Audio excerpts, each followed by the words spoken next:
Today is not one of my normal episodes where I go through a case study in detail. This is a story. Now, I hope it's one of the most entertaining stories when it comes to bonds in retirement, because that can only be so entertaining unless you are weird like me who loves this stuff. But I'm going to share the story with you now because I think it's powerful. And I appreciate all of you who continue to listen to the podcast, whether it be on the apps or on YouTube, and share the kind comments on how this helps you in your retirement journey. So the way that I think about bonds now has completely shifted from when I entered the industry.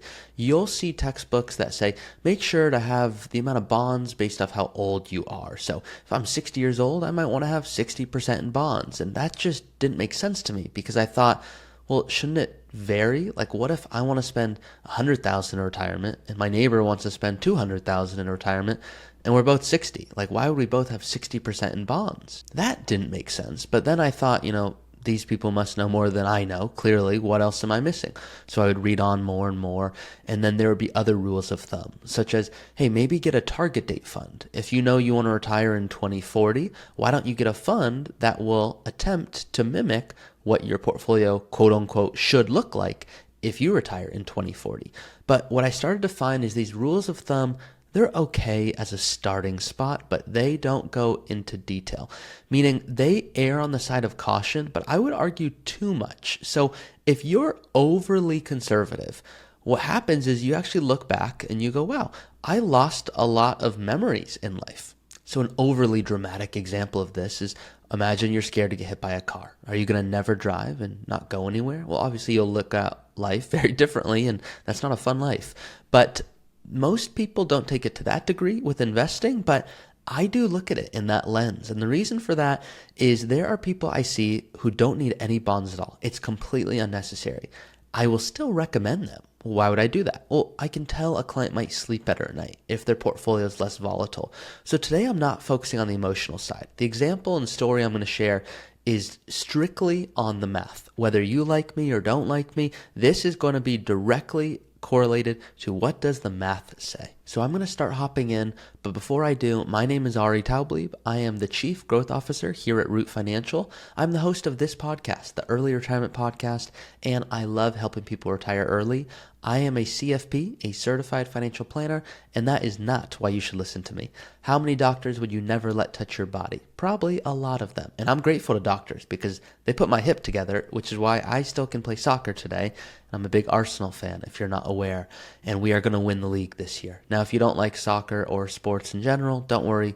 This episode is still going to apply to you. So I'm reading these books on how much should you have in bonds, and if you read one book, it's going to have a different answer than another one, and that makes sense, and there's so many rules of thumb out there, and I get it. Most people, if they were to actually look at all the math, would get that analysis paralysis and go, well, I don't know.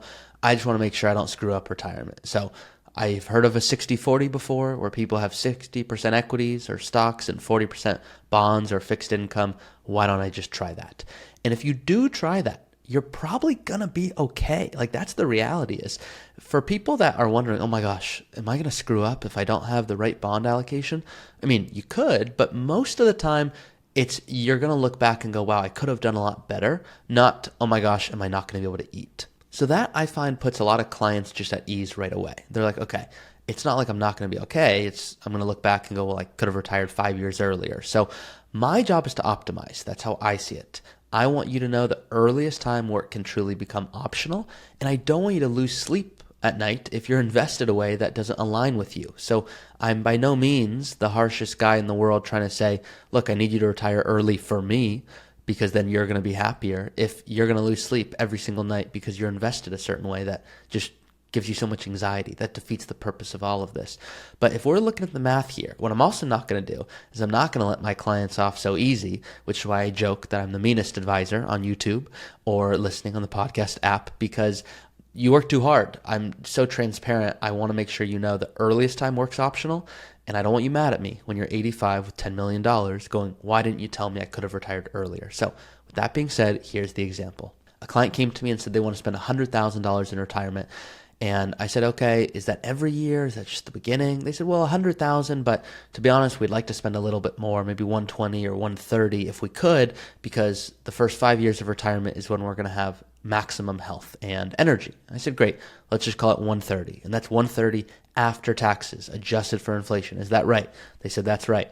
I said, okay, how old are you guys? And they said, well, we're 60 and 61. I said, got it. No Social Security, right? They said, correct. I said, do you have any pensions or rental income? They said, well, yeah, we do have a few rental properties we inherited, and those are fortunately doing well for us. So that's bringing in about $85,000 a year. I said, great. Either of you guys still working? And one of them was doing part-time work. Nothing crazy, but it was bringing in about $50,000 a year. It didn't take a lot of their time, so they wanted to do it. So I said, okay, so it sounds like you're bringing in like 130, 140,000 a year. Is that right? They said, that's right. I said, okay, tell me about market volatility. Like, does it bother you? They go, Ari, we haven't checked our account for years. We don't even know our passwords. We just let the money ride. We know it's going to go up and down, and maybe we should be adjusting it, and that's kind of why we're talking to you.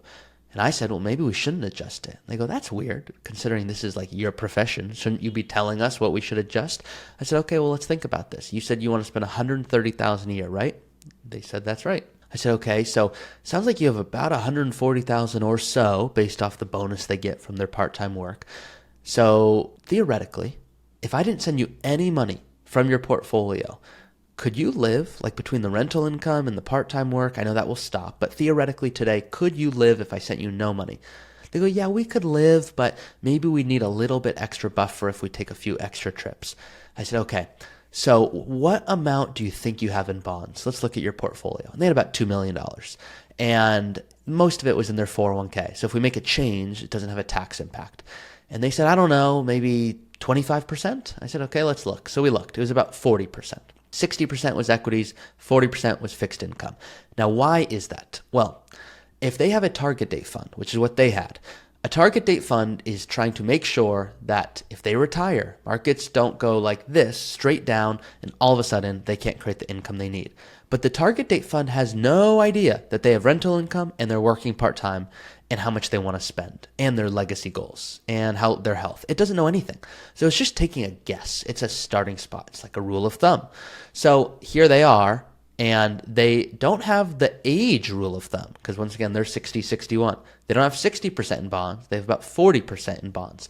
So theoretically, if we're looking at a plan and we want to optimize, what this person should be based on how much income they want. So if they want $130,000 a year and they have enough coming in from their jobs, just about, remember the one job and rental income, theoretically, if I switch their portfolio from 60% equities and 40% bonds to 100% equities and 0% bonds, they could still live. Now, I'm not saying they do that, but they could still live. And they said, yeah, but isn't that super risky? I said, well, let's talk about risk. What is risk to you? And they said, risk is us running out of money. I said, I love it. Okay, what else does risk mean to you? They go, well, risk is also, there's a reason we have equities, is we know they grow over time. I said, got it. Okay, I like the way you're thinking about it.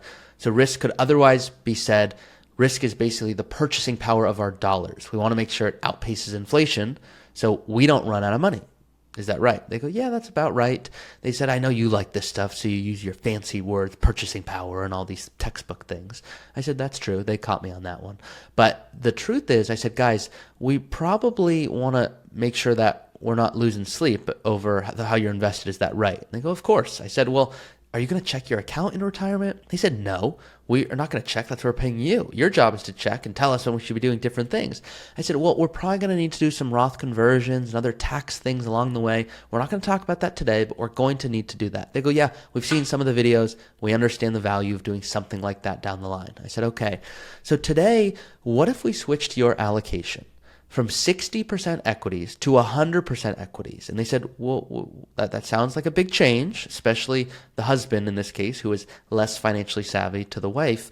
The husband was like, that seems like, what about 70%? What about 80%? I go, I get why you're saying that. It's because it feels like a big change. But if we just look logically at this, what we're doing is we're just making sure you have enough income. The role of your portfolio is to create income for you today and in the future. Is that right? They agreed.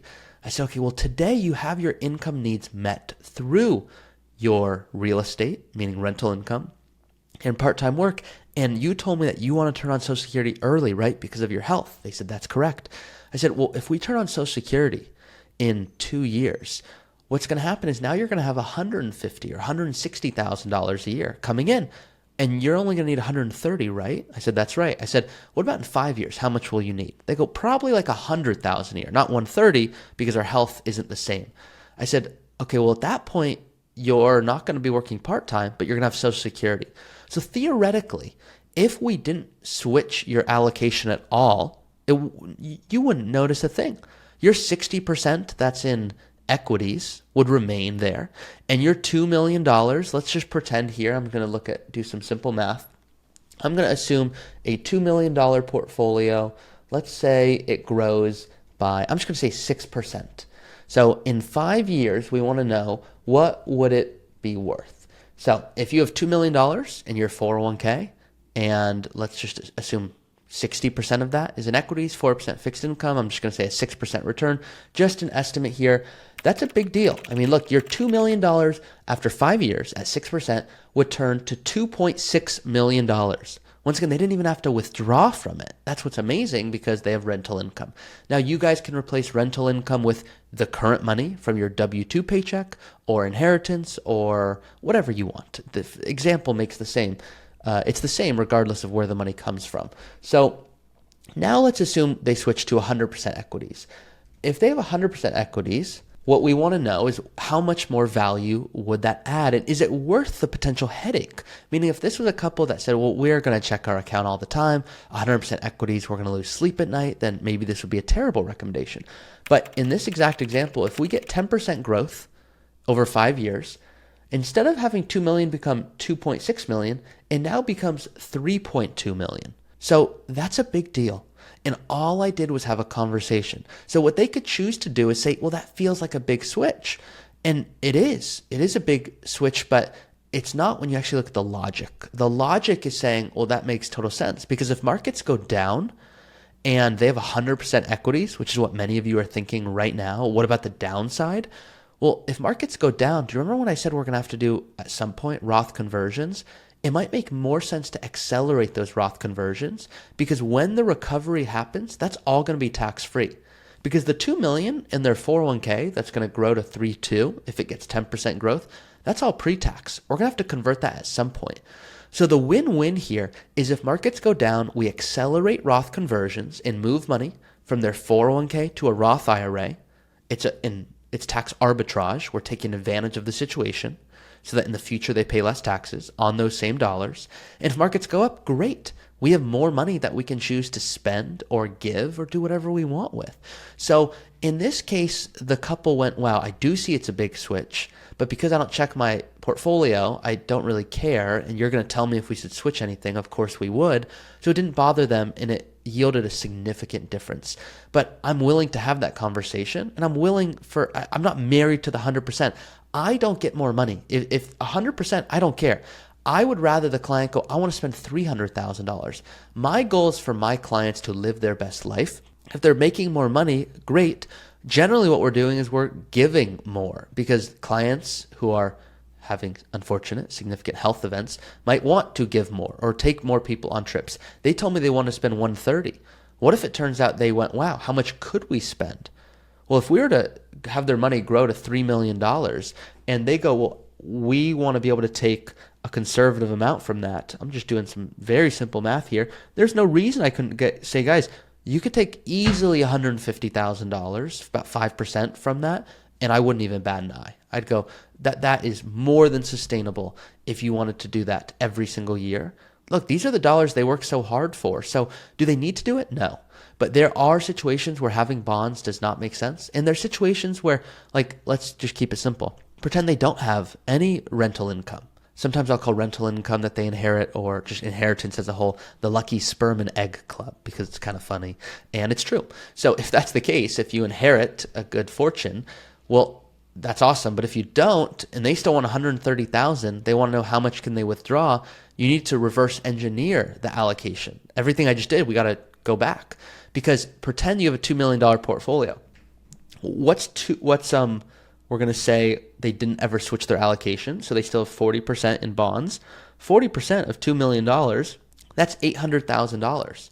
So that means $800,000, that represents about 5 years worth of expenses. That's what we want to make sure we always have, 5 years worth. So 800,000, if we divide that by 5, that's giving them about 160,000 a year that they can withdraw, pay taxes on so that they can live. So the reality is if they didn't have any rental income and one of them still wanted to work part-time, we'd probably want somewhere close to that 800,000 amount in fixed income or bonds so that we have 5 years of what we call war chest or conservative assets. So you can see here, I'm not married to one or the other. I just want them to make sure that they are living their best life and they don't look back going, well, why didn't you educate us more on maybe why we should switch our allocation? So hopefully this episode resonated in that maybe you thought for the first time, wow, my bond allocation should change. If it does, send me an email. I like hearing from you guys. Drop a comment on YouTube, like and subscribe. If you're listening on the podcast app, please rate and review. It helps more people find the show. And then finally, this is what we specialize in at Root Financial. You can reach out to us and we will create a custom plan for you so you retire early with confidence. We do all the tax, estate, healthcare, withdrawal, and we love it. See you guys next time.